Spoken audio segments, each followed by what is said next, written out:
का किस्सा है। एक गांव में मीठा नाम का लड़का अपने बाप के साथ सोने की ज्वेलरी की दुकान चलाया करता था। दूसरी तरफ बिट्टू नाम का लड़का घास काटता था और फिर अपनी दुकान पर रख कर सेल करता था। तो एक ग्राहक आता है। अरे भाई तू खरदाना वगैरह भी बेचता है या सिर्फ घास बेचता है? नहीं भाई, मैं सिर्फ घास बेचता हूँ और अल्लाह का शुक्र है इससे मेरे घर का दाना पानी बहुत अच्छा चल जाता है। हाँ भाई, खरदाना भी बेचा कर मैं अपने इस बकरे को ईद तक मोटा ताजा करना चाहता हूँ ताकि ईद पर इसमें से खूब गोश्त निकले। तेरी इस घास से तो ये मोटा नहीं होने वाला। अच्छा भाई, अगली ईद पर खल और दाना वगैरह भी रखूंगा, पर अब तो आप इस घास से गुजारा चलाए। चल ठीक है, 50 की घास दे दे। फिर वो आदमी घास लेकर वहाँ से चला जाता है। दूसरी तरफ मीठा अपने बाप को कहता है, अब्बा जानी, मेरी बेगम कह रही थी ईद आने वाली है, सिस्टर जी को बोलना एक बकरा खरीद ले। बेटे हमारा काम बहुत अच्छा चल रहा है, इस ईद पर हम बकरा नहीं बल्कि गाय करते हैं। वाह अब्बा जी,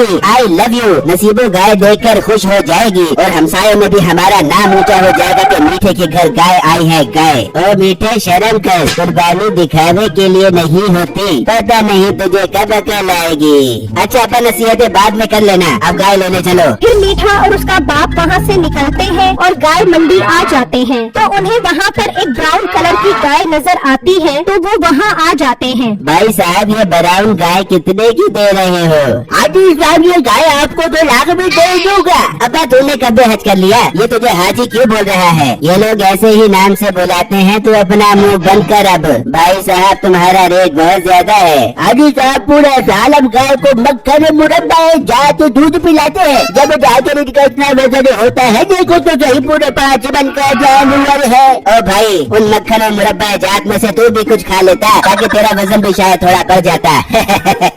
अब मीठे तो अपना मुंह बंद करेगा या उतारू अपनी चप्पल? भाई मुझे इसके 1 लाख रुपए समझ आते हैं। नहीं हाजी साहब, इतने की तो मेरी खरीद भी नहीं है, आप बड्डी घूम लो, आपको खुद अंदाजा हो जाएगा। फिर वो थोड़ा आगे आते हैं तो एक काले रंग की गाय नजर आती है। अब्बा जी, ये गाय तो बहुत खूबसूरत है, इसे खरीदो किसी भी तरह। चुप कर, उसने सुन लिया तो रेट बढ़ा देगा। हाँ भाई साहब, ये गाय कितने की दे रहे हो? साहब ये गाय आपको 1,80,000 में दूंगा। जनाब ये रेट ज्यादा है, फाइनल बताओ कहाँ तक हो जाएगा? भाई ये रेट बुढ़ासे भी है पूरे साल, अब इसको मक्खन मुरब्बा जात और दूध भी पिलाते होगे। और हेलो, ये बात मैं पीछे भी सुनकर आ रहा हूँ, कोई नई बात कर। मीठे तू चुप कर या उतारो अपनी चप्पल। सुन भाई, तेरा जानवर मुझे पसंद आया है, पैसे जायज कर ले, तेरे से ये जानवर ले लेंगे। सही, अपना फाइनल रेट बता दो, अगर मुझे समझ आया तो मैं जानवर दे दूंगा। भाई मैं तुझे इसके फाइनल 1,20,000 दूंगा। सही, एक काम करो, न तुम्हारी न मेरी, 1,40,000 दे दो, गाय ले जाओ। अब्बा जी जानवर खूबसूरत है, ले लो 1,40,000 का। मीठे तो चुप कर वरना उतारो अपनी चप्पल, यही कहना था ना? अच्छा मैं चुप हूँ, आप करो फाइनल। भाई 1,30,000 समझ आती है? सही, तुम भी क्या याद करोगे? लाओ पैसे दो, ले जाओगे गाय। ये सुनकर मीठा खुश हो जाता है। फिर वो गाय को वहाँ से ले जाते हैं और जब घर आते हैं तो नसीबो दरवाजे पे खड़ी होती है। अरे माशाल्लाह, सर जी आप गाय लाकर मुझे बहुत सख्त प्राइस दे दिए, दिल तो कर रहा है इस गाय की आरती उतार दे। तुम दोनों मियाँ बीवी पागल हो गए हो, गाय की भी भला कोई आरती उतारता है? वहाँ एक आदमी गुजर रहा होता है तो मीठा उसे आवाज देता है, ओए जोनी इधर आ, जरा बात सुन। फिर वो आदमी वहाँ आता है। वाह भाई, गाय तो बहुत ही खूबसूरत है। अरे भाई साहब माशाल्लाह भी लगाते। मीठे बोले क्यों बुलाया है? यार मैं मंडी घूम कर थक गया हूँ, तो एक काम कर, इस गाय के लिए मोटे बिट्टू से घास तो ला दे। ठीक है मीठे, ला देता हूँ, जब तो सवाबों का काम है। बल्कि तू एक काम कर, मोटे बिट्टू को कह के घास लेकर मीठे सेठ के घर जाए, वही पैसे मिलेंगे, इसी बहाने वो गरीब हमारी गाय भी देख लेगा। मीठे तू शो किया बातें से बात बताई, चल ठीक है, मैं उसे गाय से लेकर भेजता हूँ। फिर वो आदमी वहाँ से चला जाता है और बिट्टू की दुकान पर आता है। बिट्टू तुम एक काम करो, घास लेकर मीठे के घर चले जाओ, तुम्हें वही पैसे मिल जाएंगे। ठीक है भाई, मैं भी जाता हूँ। फिर बिट्टू घास लेकर मीठे के घर आ जाता है। सुना मोटे बिट्टू, देखा है तूने इतना मोटा गैंडा जानवर कभी अपनी जिंदगी में? भाई मैंने तो इससे भी मोटे जानवर देखे हैं, लेकिन आपकी गाय माशाल्लाह बहुत खूबसूरत है, अल्लाह आपकी कुर्बानी कबूल करे। आमीन। सुना बिट्टू, तू इस दफा गाय ले रहा है क्या ऊँट? भाई ये तो आप मेरा मजाक उड़ा रहे हैं, अल्लाह देगा तो मैं भी कर लूँगा कुर्बानी। किसकी? मुर्गी की।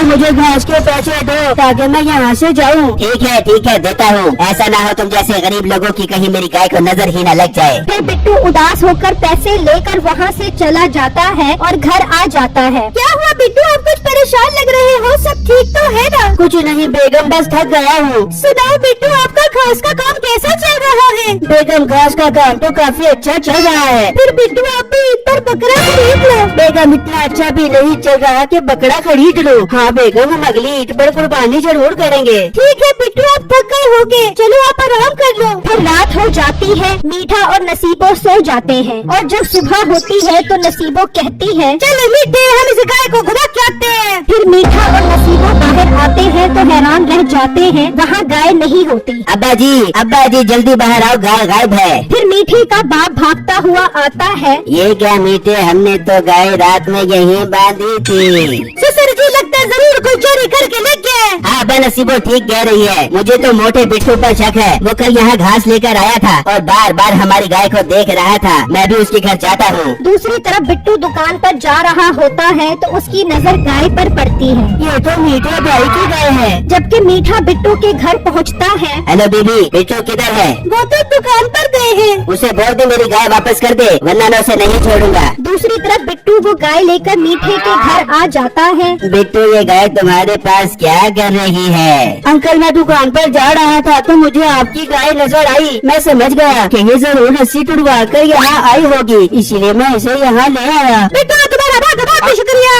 हाँ बिट्टू, तुम्हारा शुक्रिया। तुम तो सच में बहुत ईमानदार हो। तुम चाहते तो इसे बेच भी सकते थे, पर तुमने ऐसा नहीं किया। इतने में मीठा भी घर पहुंच जाता है। देखा ना अब्बा जी, मैंने इसके घर जाकर धमकी लगाई तो ये देखो ले आया ना हमारी गाय को। मीठे का बाप मीठे को जोर का थप्पड़ मारता है और सारी बातें बताता है। अच्छा अंकल, मैं अब चलता हूँ। बेटा एक मिनट, ये बताओ तुम कुर्बानी कर रहे हो? नहीं अंकल, मेरे पास इतने पैसे कहाँ से आए? हाँ अंकल, मैं अगली ईद पर कुर्बानी जरूर करूँगा। बेटा ये लो 30,000, ये तुम्हारी ईमानदारी का इनाम है। तुम भी बकरा लो और कुर्बानी करो। पर अब्बा जी से पैसे तो मत दो।